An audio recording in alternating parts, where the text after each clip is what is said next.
It is 4 p.m. We're bringing developing news to the stories behind the headlines. This is StoryCon, or the Story Conference. I'm Ed Lingao. Some stories we're watching this Tuesday, February 25. New Transportation Secretary Vince Dizon directs all undersecretaries, assistant secretaries, and directors of his agency to submit unqualified courtesy resignations by February 26. The move aims to give the secretary a free hand in implementing the mandate given by President Marcos. Dizon assumed office on February 21 after Jaime Bautista resigned for health reasons. The Supreme Court will hear the second part of oral arguments on challenges to the PhilHealth Fund transfer. Last year, the Finance Department directed the state health insurer to return 89.9 billion pesos in excess funds to the National Treasury. Also before the High Court, Public Health Advocate Dr. Tony Leachon has filed a petition questioning the constitutionality of the zero subsidy for PhilHealth in the 2025 budget.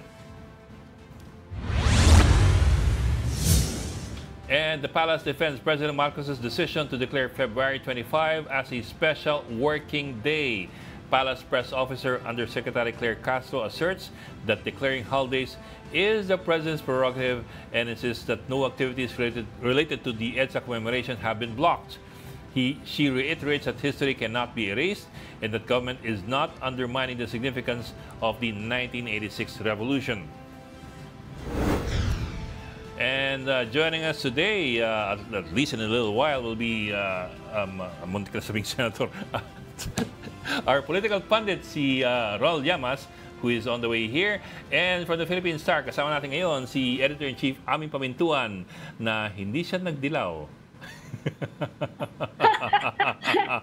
Happy EDSA Day!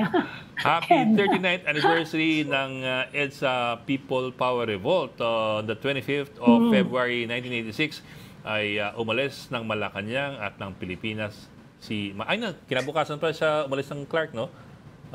Yes. Umalis siya ng Malacanang ng February 25. Pero nilipad sila nung gabi. So there you have it. What you're seeing now is not live, of course. These are file footage from 1986.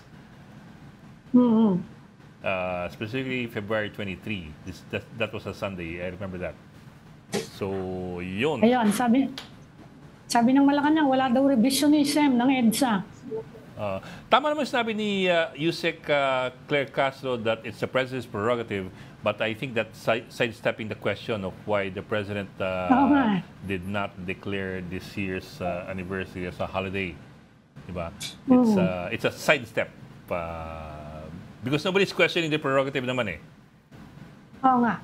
Saka yung dati, kasi ginawa na yan para yung di ba, nilipat yung holiday. Kasi Monday dati. Ayun. Yung holiday economics. Holiday economics yun. Eto, wala na excuse eh. So, may ganun. Yun. So, that's also pending. Anyway, pero I understand the celebrations in EDSA have already started. I mean, what have you heard? Kasi I was seeing pictures kanina and photos kanina from social media of events in the EDSA People Power Monument. I don't know what you've heard so far. Wala pa, nagmo-monitor pa rin kami kasi nag-uumpisa pa lang, di ba? Hanggang mamaya pa yan. Hanggang mamaya gabi ba? So, tinitingnan natin yung mga speeches. Yun nga lang, yan pa lang, isagutan pa lang ng Malacanang. Saka yung mga nagsasabi. At saka yung mga schools, of course, yung mga participating schools, kung kayo, baka may istorya na kayo. Yeah, you have several, yung mga nagbakasyon nga ngayong araw, para dyan. Yeah. I think we're seeing some of their students na nandyan sa mga mass action ngayon. We will have a reporter later. Si Ria Fernandez from EDSA. We'll bring her in a few minutes. In the meantime, we also will be bringing in si Tito Ronald Llamas, who is now, now he's all up and ready and moving along beside us. Tito Ronald. Happy Tuesday, Ami. Ikaw ba'y galing EDSA at na-traffic sa EDSA? Somewhere out there. Nako, meron naman niluluto to. May niluluto ka na naman, no? Wala naman. Oh. Nakita mo yung picture ni Rol Llamas nung EDSA 2. Hindi yung una. Pwede ba natin hugutin? May picture na floating around somewhere in social media of Rol Llamas. Ako ba yun? Sigurado mo ba ako yan? Wham! Pwede ba i-zoom in yan? Pwede i-zoom in yan. Sigurado ba yan? Oh, katabi ko si Kiko. Star ka naman pala, star. Inamin mo na ikaw eh. Baka pa yan, baka fake news yan, ha? Kakasabi mo lang katabi ko si Kiko eh. So, Nakita inamin mo ikaw. ko kasi yung si Kiko Pangilinan eh. Sa gilid eh. Tsaka ito, Rol, bakit Stars of EDSA 2? So kasama ka sa Stars. Oo nga eh. Hindi naman ako star. Star ka pala. Black hole ako eh. Tsaka ano yan EDSA 2 may nakakaalala pa ba kung kailan yung EDSA 2? Kaya nga. January, ano ba yun? 20 Mukhang gustong something. kalimutan. Yeah, Yan ang talagang gustong kalimutan ng iba, no? Almost the same time, no? Pero yung itong celebration ngayon ng EDSA, mas malapit yan sa EDSA 2 eh.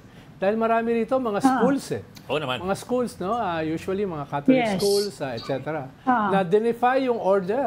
Denify yung order na hindi holiday yung araw ngayon, di ba? Yun yung kanilang pinanggalingan eh.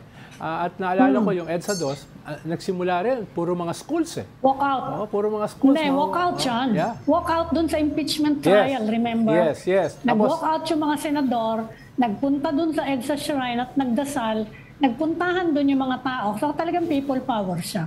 Yes. Actually, yun yung first text messaging uprising. Dahil lahat yan, textan lang nun eh. No, naalala ko nun, naka-text ko nun si Dinky Soliman eh.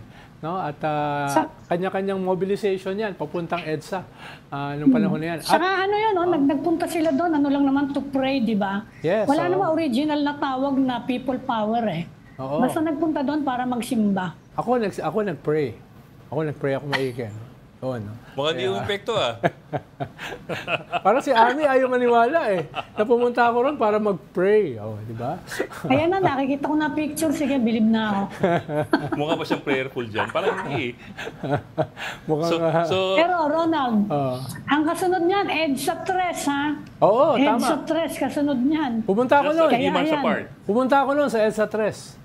No, nakita ko yung mga... Parang hindi naman ako kilala ng mga yun eh. So pumunta ako sa EDSA 3 para malaman. Ito, EDSA 3 itong picture na to. Yan. Ayan ang EDSA 3. No, hindi ka na water cannon. Ayun, kaya basang-basa ako dyan, yo. Sino ba yan? EDSA 3 ba yan? EDSA 1 niya. EDSA 3 ba yan? EDSA 3 yan. Well, after EDSA 3, Sidyo Malacanang na yun eh. Yung segue Sidyo from Malacanang. Naalala ko, sila klolohan namin sila Chito Gascon nun eh. Na nakulong sila sa San Beda. San Beda, tapos sinahampas yung gate. No, hinahampas. Takot na takot sila noon, no? Yan, mga pro-Arab yan. Kumuha ako ng mga 200 people, pumunta kami ron, sinecure namin yung gate, tapos binuksan namin, tapos inescorta namin sila palabas. EDSA 3 was May 1. May 1. Yes, Labor Day yan. May. May pictures ng EDSA 2. EDSA 2 naman. Pasok mo EDSA 2. Bago tayo mag-EDSA 1. And EDSA 2 yan. May kabataan ka pa ng konti.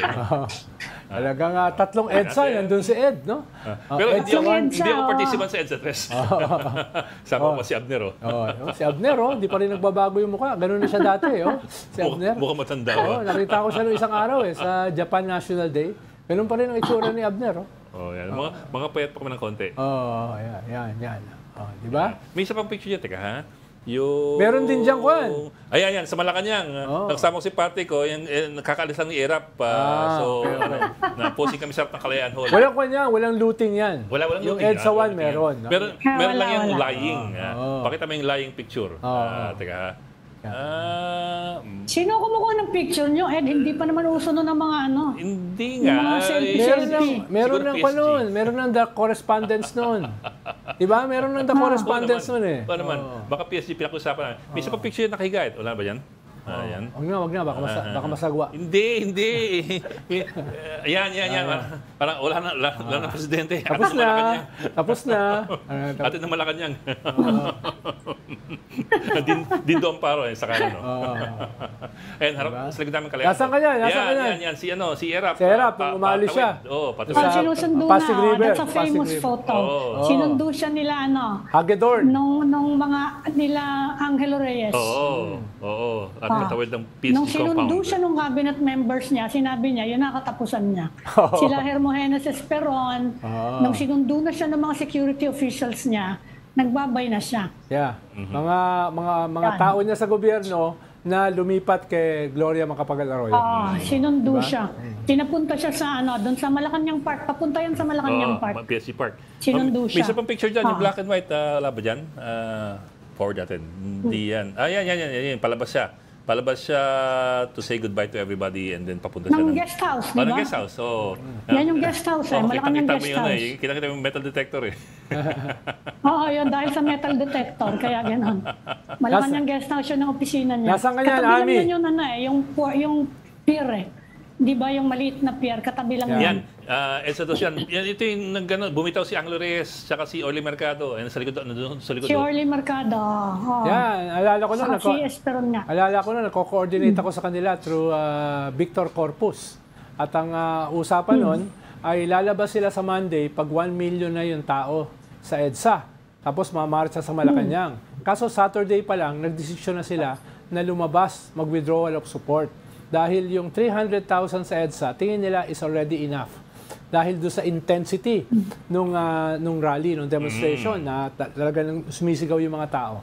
They decided instead of Monday, at hindi na nagmarcha lahat sa Malacanang. Kami na lang yung nagmarcha nila Randy David.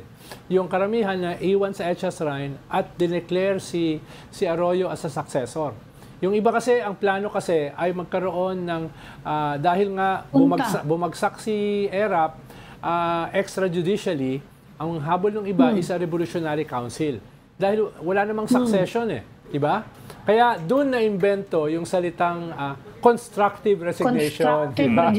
Resignation. Dahil kung hindi siya nag-resign, junta or council yung papalit. Dahil nga natanggal siya extrajudicially. Walang succession. Kaya pinilit nila yung constructive resignation. Hanggang ngayon, kino-contest ni Erap yan, hanggang ngayon. Yes. Na hindi siya nag-resign. He just left Malacanang, he said. Yes, tama. Invento lang daw ni Artemio Panganiban yung yung constructive resignation. Medyo gray area talaga yun. Gray area. His argument, basing it on his letter that he released, is that he never said he's resigning. Yes. He's only leaving Malacanang. Yes. Basically, it's true naman. That's what he said in his letter. Pero He's ayun leaving nga, Malacanang. naging multi academic siya dahil Umalis na siya.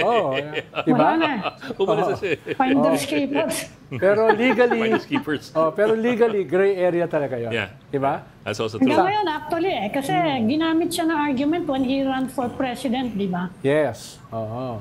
Yung sa mayor pwede, pero yung sa presidente hindi ni-resolve hugas kamay itong Supreme Court Dahil Mutin endemic na daw, mutin endemic. Mutin epidemic. Mutin epidemic na. Dahil mahirap talaga i-justify yung constructive resignation. Di ba? Oo. Iwas po sa Supreme Court. Pinabayaan na, natalo na naman daw, pabayaan niya na. Naalala ko ba yan, Ami, dahil si Kiko Pangilinan, sinabihan ko siya na sunduin si Angie Reyes sa Corinthian Garden. No? Last minute, nag-decision sila dun sa Temple Drive. Doon sila lumabas. So si Kiko, nandun sa Corinthian, naghihintay. No? Dahil nagbigay ako ng maling informasyon. No? Hindi ko inutusan si Kiko noon. Nag-suggest lang ako na siya yung sumundo. Yun ba yung katabi mong picture? Kaya nakatabi ko siya niyan. So, that was Edsa Dosa, January of 2001. Tama? 2001, diba? Hindi na ako toddler niyan. Hindi katulad nung EDSA 1. EDSA 1 kasi toddler ako. Pero naman tayo. Diyan, medyo ko na ako. Tatler ka na niyan, tatler. Diyan ako, teenager na ako niyan. Teenager na ako niyan. Parang hindi ka na niniwala. Hindi mo mukhang teenager dyan eh. Tatler ka na, tatler. Nasaan ka niyan, Ami? Nung nagkakagulo ng panahon na yan. Nagko-cover ako nung yung EDSA DOS, nagpunta din ako sa EDSA, pero wala kumukuha ng picture ko, no? Ewan ko nga kung saan nakukuha yung picture niya. Yung EDSA 3, nasa newsroom na ako niya. Talo ka nila Patrick, talo ka nila Abner, tsaka nila Juan. Edo, lahat ng kilos may kumukuha ng picture. May mga picture ng mga photographer na nakasunod sa kanila. Yan, di ba? Hindi pa uso selfie niyan eh. O yan, sino kumuha ng picture na yan? Hindi pa uso ang cellphone na may camera na matino eh. Di ba? Batang-bata, kala mo. Bata pa rin naman Pahiga-higa lang. 50 pounds lighter. Pahiga-higa 50 pounds lang. lighter. Kala mo, hindi makabasag pinggan yung itsura. Pero si Abner pa rin. Hindi nagbago, di Di ba? ba? Hindi nagbago. Start kayo. So, rewind naman tayo sa EDSA 1. EDSA 1, ilang picture tayo ng EDSA 1. Let's go back to EDSA 1. Tantantini.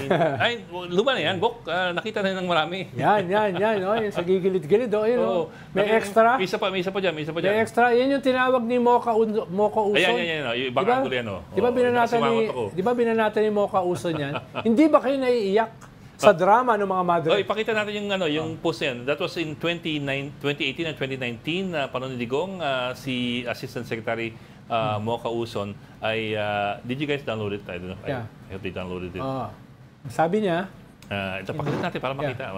hindi makita eh. Mas magandang visuals ng post eh. Hindi na malabas eh. Sabihin mo na lang. Wala ata sa internet. Bigyan mo ng password book. Basta ang sabi niya, yan. Ito yung post ni Mocha. I forget the date if it was 2018 or 2019 eh. Napayak rin ba kayo sa mga drama ng mga aktivistang madre sa EDSA? Tama ba? Yan. EDSA, tama. Ayan. Si Mocha tumatakbo ngayong councilor sa Maynila, di ba? Ganun ba? Oo nga pala, no? Tumatakbo siya. Nga pala, no? Sa ilalim ni Isko Moreno. Isko. Kasama siya ni Isko. So, yun. Although what's curious lang is today, on the 39th anniversary of EDSA, naglabas ng pahayag si Mayor Baste. Basahin mga book. Hindi mo anglit masyado. Hindi mo mabasa yan. Today we join. O kayo na, malapit kayo dyan sa screen. Hindi mo mabasa. Dito. Sige nga, ikaw magbasa. Oo. Ito, today we join the entire country in commemorating the 39th anniversary of the People Power Revolution. Kumbaga, pagbati at malagay pagbati at nakikiisa sila sa tinatranslate ko pa. Tagal mo eh. Basahin mo na kasi. Yan. Martial law declared by Ferdinand Marcos Sr. in 1972 left a dark legacy. Countless lives were lost. Freedoms were stripped away. And power was concentrated in the hands of a few. As we remember those who suffered and fought for our liberties, we must remain vigilant, especially now, when the threat of authoritarian rule once again looms over our nation. People power was more than just a revolution. It was a testament to the collective strength of the Filipino people in demanding truth, justice, and accountability. It is also a reminder that we must remain united against any form of oppression. Let us honor its legacy by ensuring that history is never distorted, our rights are never trampled upon, and our democracy remains intact for future generations. May the darkest times in our history never happen again. Diba? Pro-EDSA pala eh. Diba? Very compelling, pwede diba? ka na senadora. Diba? Ronald, pwede ka na senadora. Diba? Pwede ka na magkampanya. Yun yung sinasabi, diba? But how do you reconcile that, being pro-EDSA ngayon? Actually, mas marami. Na-remember yung asawa, yung nanay ni Digong was kasama ni Cory Aquino. Soling Duterte. Ang nanay ni Duterte. Yes. In fact, kaya nagustuhan ni Cory Aquino, hindi naman niya kilala, I guess sila Rodrigo Duterte, no? Kaya na-appoint yung prosecutor dahil sa nanay. And then later, na-appoint na to local, no? Vice Mayor. Bibigay yun dapat sa nanay eh. Bibigay dapat siya sa nanay. Pero sinabi yata, dito na lang sa anak ko, total abogado naman. Yan, meron talaga silang link with the Aquinos. Ang problema lang, Ami, parang mas maraming namatay. Although si Digong, idol naman yung Marcos. No? Yes. Si Digong mismo. Pero yung nanay niya, hindi. Kaya pinalibing niya sa libingan ng mga bayani. Tapos, yung anak niya gustong hukayin para itapon sa West Philippine Sea. At itapon sa diba? Non-existent West Philippine Sea. Diba talagang, ba't ba talaga yung politika natin? Doesn't exist. Pero you do recall, in the last 6 years of the Duterte administration, yun nga ang sasabihin ko. Belittled parang mas maraming namatay nung Tokhang kesa dun sa mas marami. Sa 2 dekada ng martial law. Diba? During martial law. Diba? Parang mas maraming namatay na EJK. Yung official count, Ed, baka meron ka dyan, yung official count yata for martial law victims na patay, including yung involuntary disappearances, I think more than 3,000 lang eh. Yes. Yung official count under Duterte's drug war, more than 6,000, so more than double. Pero yan yung police operations. As early as 2017, sa accomplishment report ng Malacanang, ang sabi nila ay 20,000 yung namatay, 16,000 extrajudicially, at 4,000 through legitimate police operation. That was September 2017. No? Almost 1 year. Yan yung sinight ng Supreme Court. Yes, at sinight ng Supreme Court yun. No? Now, I also wanted to point out lang kasi na in the 6 years of Duterte's rule, that administration belittled EDSA and made fun of it so many times.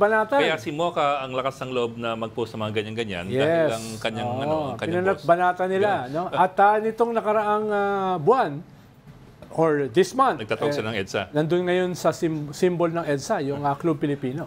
Interestingly, yung official Facebook page ni Mayor Rodrigo Duterte, sinare itong statement ni Baste. Oo. Hindi, ngayon ang message nila kasi ngayon, wala nang pink, wala nang yellow, wala nang green, wala nang red.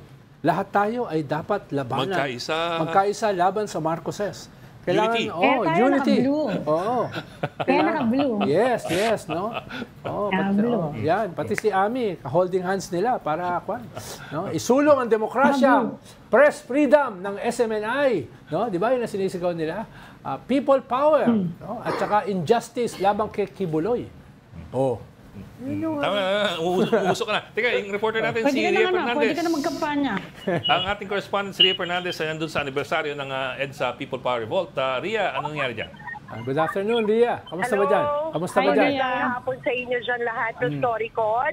Ngayon, nandito tayo mismo sa tapat ng EDSA People Power Monument. And itong southwest lane ng White Plains Avenue, yung pa-kanan, ng EDSA ay punong-puno na ng mga estudyante at ng iba pang mga miyembro ng iba't ibang progresibong grupo. Kasi as we speak now, merong ongoing na activity. Itong ating mga kababayan dito bilang pag-alala nga dito sa EDSA People Power Revolution 39 years ago. Anong estimate mo, Ria, sa dami ng tao? Ang information na nakuha natin kanina, pagdating halimbawa sa mga estudyante, mga more than 500, no? Sa ngayon kasi ang nakikita ko, ang sarado talaga sa mga motorista, itong southwest lane. Pero sa natatanaw ko ngayon, nag-spill over na, no? Medyo tumatawid na sa kabilang side. So, yung mga sasakyan, medyo nahihirapan na sila. Usually kasi dalawang lane, di ba, sa bawat side. Pero ngayon parang isa na sa hirapan ng tumalo yung mga sasakyan ngayon. Yung pinapakita dito, Ria, ay basically ito yung Makabayan Block. Ito yung sinasabi mo na mga 500. Nasaan yung isang grupo pa, yung CCGG, no, yung Clergy and Civilians for Good Government, na galing dapat ng EDSA Shrine. Nandiyan na ba sila? Nakahalo na ba sila dyan? Oo, sa kinatatayuan ko ngayon, Sir Ronald, mga estudyante yung natatanaw ko. Doon sa kabilang dulo, yung may gate din ng Campo Aguinaldo, nandun yung mismong stage. So, tingin natin nandun talaga yung mga miyembro at taga-suporta ng Makabayan groups, no? So, hinahanap natin yung isa pang grupo, medyo hirap lang tayong tanawin sila. Pero ngayon, talagang punong-puno ng mga tao. No? Except dito sa mismong stage ng People Power Monument, kinlear ito ng mga otoridad. At ito lang dedicated space lang sa mga nagpo-protesta yung kanilang ibinigay. Wala ba ngayon, Ria, yung dating ginagawa? Yung ginagawa dati ng FBR? Tsaka ni Enrile, yung anong tawag doon? Recreation ng jump. Reenactment. Yung reenactment. Diba? Wala na ngayon talagang ganyan, totally. Wala na.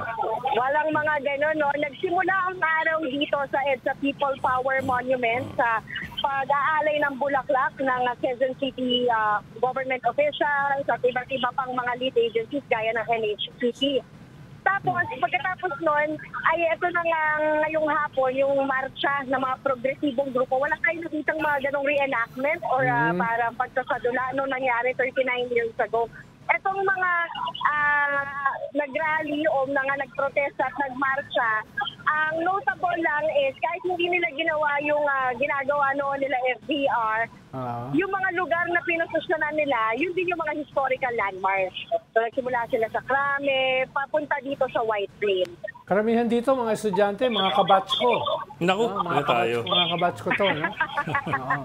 Kahit lang siguro ako mga... Fake news yan, Kahit lang ako ng 2 years. Kahit lang ako ng mga 2 years. Ronald, huwag ka magkakaroon ng fake Pero news dito. iba-iba siyang grupo, no, Ronald? Iba-ibang grupo yung pupunta dyan, hindi magsasabay-sabay. Yes. That's what we Alam ko, understand. magko-converge sila lahat ngayon at this time. No, Doon sa... alam ko yung iba, magko-converge ng alauna, mamarcha ng alas 2. So dapat by this time, nandiyan na sila lahat eh. Kaya tinatanong Sa ko White nga. Plains. Oo, kaya tinatanong ko, nasa na yung ibang grupo? No, itong pinapakita sa video, sa picture, ay Yung basically progressive yan eh. basically Makabayan Black yan. Pero Ronald, alam mo naman yung mga rally, nobody ever starts on time. Yes, pero alam ko kasi wala naman silang provisions para sa gabi. Ibig sabihin, hapon malaking yung bagay provision yun. nila. Malaking bagay Paano yun. kung gabi kasi, kailangan mo ng mga ilaw, Ilaw, kailangan marshals. mo yan. Iba yun, iba yung paggabi. At alam ko, nabalitaan ko lang naman na walang ganong klaseng provision. So wala ka in-organize na Wala provision. Wala ako. Dito ako sa Storycon eh. Dito ako sa Storycon. Sama ng tingin sa'yo dyan, no? Okay. Okay. So, Ria, what else do we expect today? Anything else we expect today? Well, tuloy-tuloy lang yung programa. Yung mga umaakyat ng entablado, sila yung mga nakasaksi mismo nung revolusyon, nung mapayapang revolusyon, almost 4 decades ago, no? So, ibinabahagi lang nila yung naging karanasan nila. Hindi lang doon sa mismong araw na yun, kung hindi doon sa mga serye ng mga pang-aabuso na naranasan hindi nila, kung hindi man nila yung mga kilala nila noong batas militar. At kapansin-pansin na marami talaga dito, mas mga nakababatang henerasyon na rin. So, meron silang kasabay nito kahit wala sila nung panahong yon, ay meron silang mga kanya-kanyang mga placard, no? Yung mga hinaing nila sa pamahalaan ngayon. Yes. So, nga pala. we're expecting na hanggang mamaya pa ito. O nga pala, gusto ko nang batiin dahil naimbita ko kaninang alas 3 na magsalita doon sa LaSalle system, mga 16 schools, tungkol dito sa topic ng EDSA. Kasama yung St. Benilde. Meron palang LaSalle na Don Bosco. Ha? Oh, LaSalle, Maraming LaSalle Bosco, na, something. Tapos mga eskwelahan Pero sa... yun na nga tinatanong ko, Ronald, iba-iba, no? Iba-ibang, sabay-sabay simultaneously, iba-ibang mga event. Yes, Di ba? yes. Lalo Hindi na siya yung... puro rally ngayon. Lalo na yung CEAP, yung Catholic Educators Association of the Philippines. Lahat sila kasi, halos lahat sila nag-declare na holiday. Today. May sarili silang event. Ria, may mga, Yes. sino yung mga kilala dyan, mga halimbawa may kandidato ba dyan sa rally? Mga personalities. Kung sino yung mga kilala natin politicians? Kaninang umaga, kasama sa seremonya si Shell Jokno na tumatakbo sa ilalim ng Akbayan Party List. Dito naman ngayong Sino yun? hapon, yung ilang mga senatorial candidates ng Makabayan sa pangunguna ng Gabriela, sila Congresswoman Arlene Brosas yan, no? May nakuha rin tayong impormasyon na makikisa rin dito si Calyodi na isa sa mga kandidato rin sa pagkasenador, no? Hindi lang natin siya matanaw ngayon dahil marami-rami na yung tao at nasa dulo tayo. Kasi pagka umabanti ako, sobrang lakas naman ng speaker. Maingay na. So, yun so far yung mga nag-abiso sa media na makikita sila sa mga aktibidad dito sa EDSA People Power Monument. Okay. Sino itong naglalakad na babae? Sino yung naglalagay ng wreath? Sino yung naglalagay ng wreath? Yan. Mayor Si Joy. Joy Belmonte. Mayor That's Joy Joy Belmonte. Belmonte. Dahil Quezon City yan. Alcalde ng Lungsod. Yeah. Okay? Ano? Nag-wreath-laying din pala sila. Si Chel Jokno yata, nag-wreath laying din kanina. Ayan pala. Ayan. Ayan sila. Yan. Yung mga kanina naman niya, early morning. Ayun, si Chel. Yan.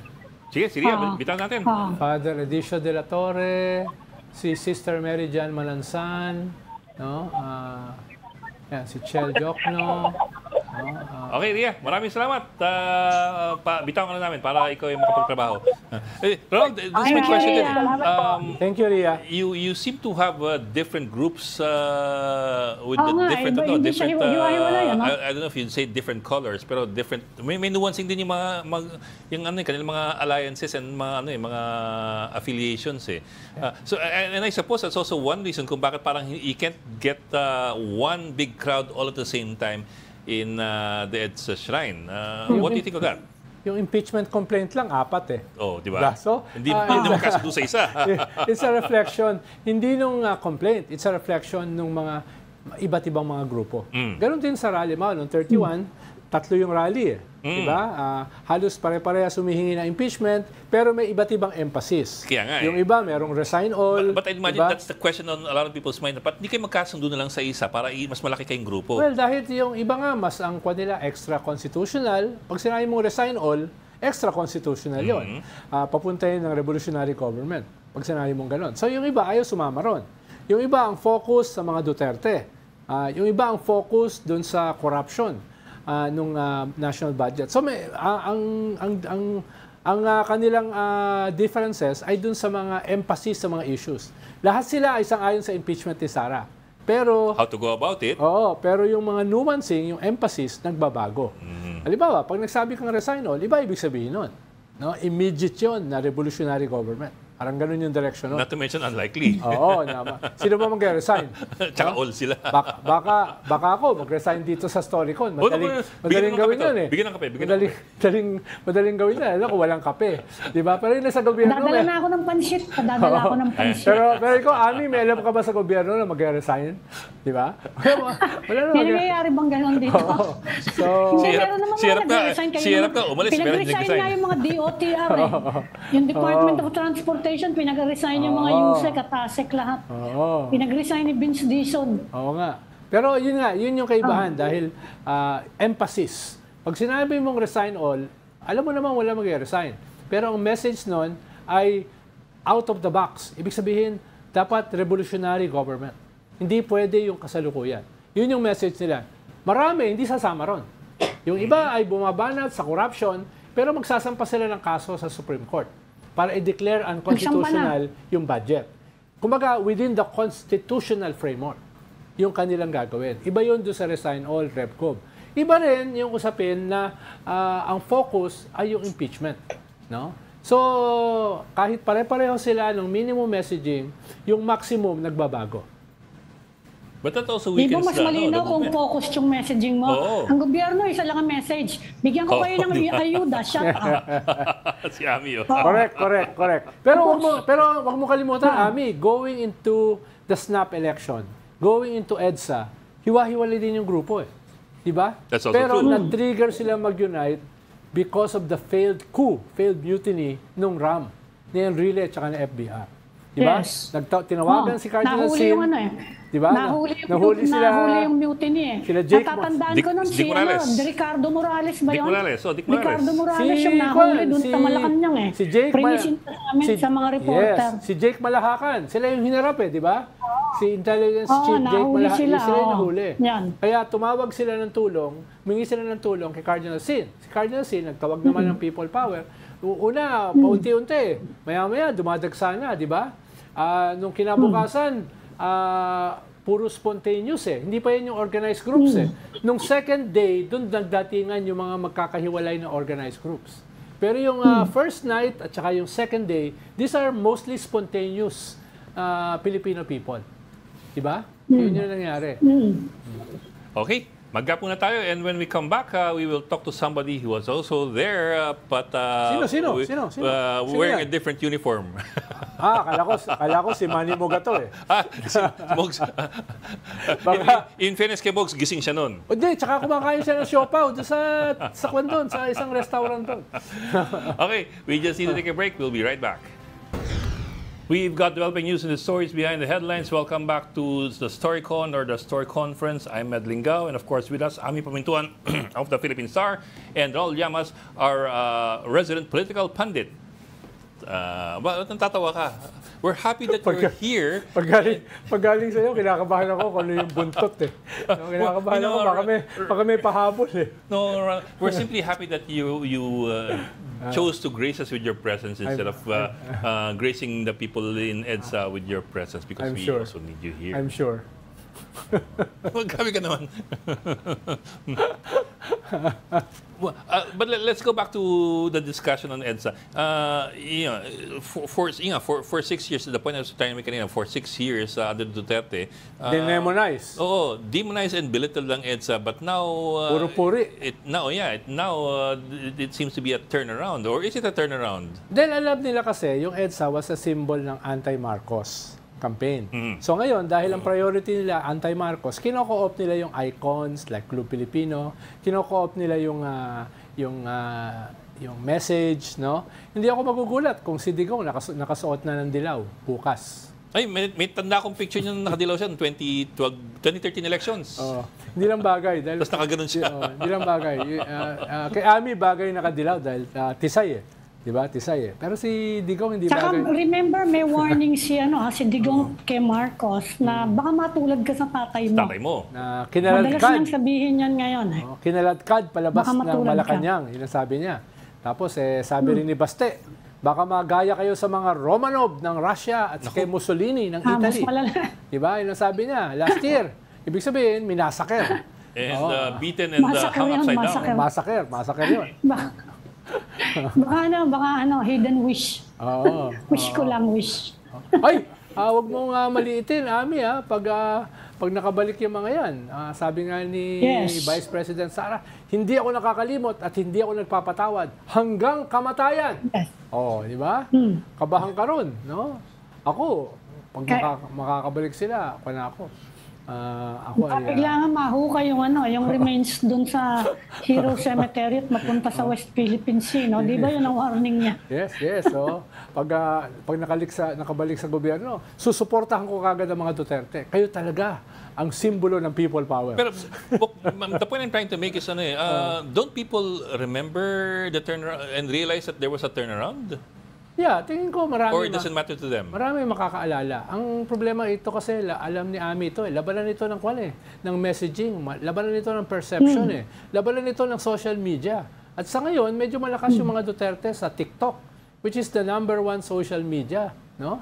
So, labanan yan no? Yes, recent history lang yan. Pero very recent. Very recent. Pero alam mo naman yung power ng social media at this time. No? Kaya walang dissonance. Meron, may dissonance. May dissonance talaga. SMNI nga naging simbolo ng press freedom 'Di ba? Yun ang kanila pinagmamalaki. Saka ngayon, yung mga kaalyado ni President Marcos sa Congress, pinagbibintangan na hinaharas nila yung mga pro-Duterte vloggers, hindi ba? Merong ganyang issue ngayon na baka nga ma-issue ng aresto pati si Ronald kasi ayan Hindi dumalo. Bad dog Hindi dumalo. Ayaw siputin yung Ayaw siputin yung House on hearing Kaya ma-aresto next week, matapos-tapos lang to. Nandiyan na yung arrest warrant niya for contempt. Tinatanong ko kasi kung ano merienda Siyempre gusto ko merienda, siopaw. Mahal ang turon doon Diba? Tanda ko yung turon ng panahon ni Mitra, mahal ang turon. Tinatanong ko, hindi ako sinasagot Kaya, pero dadalawin niyo ba ako sa kwan? Hindi. Doon sa Congress. Kukunan ka namin picture, lalagay ka namin doon sa Nakaganon ako, parang si Harry Roque. No? Rehas na bakal. Ang nipis man ng reso, nakaganon. Rehas na bakal. Sabi ni Harry Roque, rehas na bakal. Ako ay isang political detainee. Political detainee. Ay nako, only in the Philippines. Yun lang kasi sometimes I think people need to be reminded of the turnarounds and the tumbles and the wheelings and dealings of their leaders and their former leaders. Tama. Dapat wag makalimutan, no? Sabi nga ni kasi very strident in those 6 years under Duterte, very strident yung pagbakbak doon sa memory of EDSA. Tapos pinalibing yung tatay sa libingan ng mga bayani, di ba? Tapos dilagay sa slate nila si Amy Marcos, di ba? di ba? Nilagay sa slate nila, tapos dinemonize, binanatan, wala pang pink noon dilaw pa lang di ba? So, Tapos ngayon, nag-Facebook poll pa si Mocha. Bok, nandiyan yung picture kung napadala ko sa inyo. Nag-online poll pa si Mocha. Ang tanong niya, was EDSA based on fake news? may ganun si Mocha na na online poll. Siyempre, sa page niya, di siyempre, mga 80+% yes, it was fake news. Tsaka toddler pa lang ako noon, hindi ko rin alam kung nangyari talaga Ito naman tayo. Mahirap mag-fake news nun, Kasi yan buong mundo.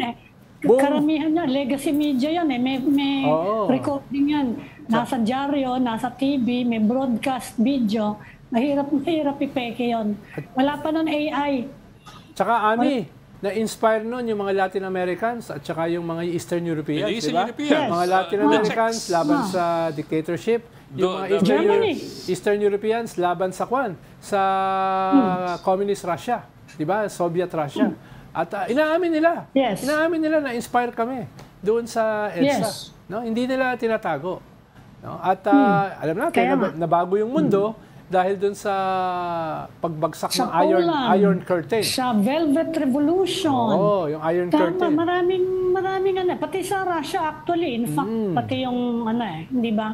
Kaya, pagbagsak ng Soviet Union. Hindi naman siguro although medyo malayo-layo na ng konti, pero hindi naman, kasama pa din yun. Tama. Hindi naman siguro natin overestimate by saying na ito mismo mga Latin American countries na lumaban sa dictatorship at itong Eastern European countries na lumaban dun sa former Soviet Union ay na-inspire nitong nangyari sa atin. Ngayon lang, kung babalikan nila tayo, hindi na sila ma-inspire. Plus the fact na tinuturo naman nila yung Arab Spring din, niyurakan natin ang alaala ng EDSA. Hindi lang naman daw tayo yung nagdurusa ngayon hindi lang, well, it's not, siguro ang mas magandang tawagin it's an unfinished revolution.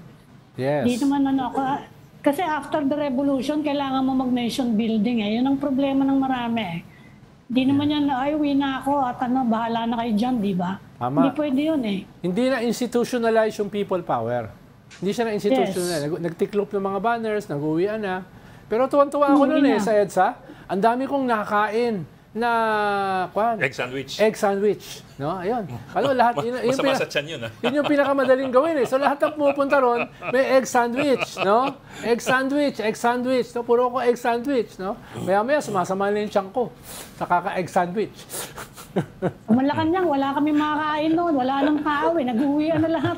Saka walang makapasok dahil naghigpit ng husto yung yung Presidential Security Command. Natira na lang. Ilan lang kami noon na accredited sa Malacanang press corps Kaya wala na makapag-cover dun sa loob. Tapos nung nagpunta ako, hindi ko na matandaan kung anong araw yun Punta na ako dun sa palasyo. Wala na halos katao-tao dun sa palasyo. That's before the outtaking kasi yung outtaking dumami. Pero before the outtaking, nakasalubong ko si Imelda, umalis dun sa isang kwarto, umiyak siya. Hindi ka so nagluting ka lang. Hindi ka nakakuha ng sapatos. Nagluting ka na lang. Hindi ka nakakuha ng sapatos, Ami? Joke lang yung joke. Wala, hindi ako umabot dun sa lugar ng mga sapatos. Hindi. Okay. Doon ako yung lugar na merong, hindi ba nagtatawag nun regularly Hanggang bumagsak na nga yung government TV station. Pero noong umpisa, punta-punta ka sasamahan kami ni Greg Sendanya na maluha-luha rin madalas para makinig dun sa announcement na wala na sumusunod sa kanila Di ba? Dahan-dahan defection Nag-collapse Nandun na. si Fabian Ver na gusto alam mo, siguro magkaiba rin Merong continuing debate siguro na ano yung gustong gawin nila Fabian Ver at nila Imelda, anong gustong gawin ni Marcos mismo. Medyo may pagkakaiba din Yes. At pero eto pa, tawag ng tawag ang Amerika. Pag kayo mga dyan, pag kayong no violence, medyo magulo. Pero wala nang tao nun. Dumami lang ulit tao noong February 25 ng outtaking na. May mahalaga akong tanong, Ami. Ami, may mahalaga akong tanong. Anong attire mo nung panahon na yan? Parang yung mga attire ni Ed dun sa mga picture niya. Ganon. Ganon. Yung mga attire niya, yung t-shirt and ang init-init dun Anong sabihin? Hindi, baka kasi naka-battle gear, baka naka-yellow siyang Hindi, nasa Malacanang siya. Ay, hindi mo naka-battle gear, pero naka-t-shirt, naka lang. Baka hindi ka makauwi kinagabihan eh. Malapit lang yung bahay ko noon eh. Pero baka hindi ka na makalabas eh. Hindi pa siya naka-power dressing noon. Di ba? Wala pa. Malay mo, Nung naka-blazer panahon ni din siya. Cory, pumapasok kami dyan, may dala-dala ako laging overnight bag eh. Kasi baka magkudita, hindi ka na makakauwi kinagabihan. Hindi ka na papapasukin, nandiyan na si Jejol Mardinay. May dala-dalang Armalite, malaki pa sa kanya, hindi ka papapasukin ng mga yun. Uzi naman. Pag inabutan ka ng kunoon sa Malacanang, huwag ka na lumabas, hindi ka na makakabalik eh. Eh, nung 89 ko, yung muntik bumagsak yung gobyerno, nandun ka ba? Yun, nakapasok. Hindi ka kung hindi ka nakapasok doon, hindi ka Hindi ka papalabasin. makakapasok. Hindi ka rin Dapat makakalabas. nandun ka abutan sa loob. Anong pagkain? Kung sa loob, hindi ka naman nila pwedeng itapon palabas. Ano yung pagkain, Ami? Ano yung pagkain? Masarap naman. Marami nga doon paligid, di ba? Marami mga tindahan. turo nga doon yan. Pwede ka naman makaano. Hindi ka nga makalabas Basta nandun na yung gamit mo, okay na. Nandun yung kotse mo. Anong gagawin nila sa'yo? Nakaparking ka na doon sa loob eh. Kaya Okay, wala ka. Hindi ka makaligo. Nakikiligo kami nung kay Adolf Pascuna doon sa niya. Sa opisina niya. Mayroong parang doon na parang shower room. Pili kami ng tuwalya, yung good morning tuwalya. Hindi yung kurtina, hindi yung kurtina ginagawa yung tuwalya. Meron doon sa kanto-kanto, pwede ka magtabili. Okay, paalam na tayo. It is time for us to say goodbye. If I may, Bok, I'll just recall something I said in 2019. EDSA was not supposed to solve the country's problems. EDSA was just a chance to reboot and do a restart. Now people have the voice to speak with and they misuse it. Now people have the vote to choose with and they still misuse it. Was EDSA a failure? I suppose we were the failure. Yun. Pero hindi ko masyadong sisisihin din yung mga karaniwang tao. Sisisihin ko talaga yung political leadership. But in the end, we choose them. Yeah. Now you can vote, not unlike before. But they control the institutions of choosing. Yun yung problema. That's also a good point. Okay. So yun, Bok, maraming salamat for joining Starcon today on the 39th anniversary of EDSA. Aming pamintuan, nag-cover ng EDSA from Malacanang. Nag-cover ng EDSA Revolt from Malacanang. Then, napaka-historic nun. Tito Raul Llamas, Toddler. instigador. Toddler sa EDSA. Toddler. So join us again tomorrow at 4 p.m. for the Starcon. I'm Ed Lingao. We are One News, all sides, all the time. This is the Story Conference Group or the Storycon Group.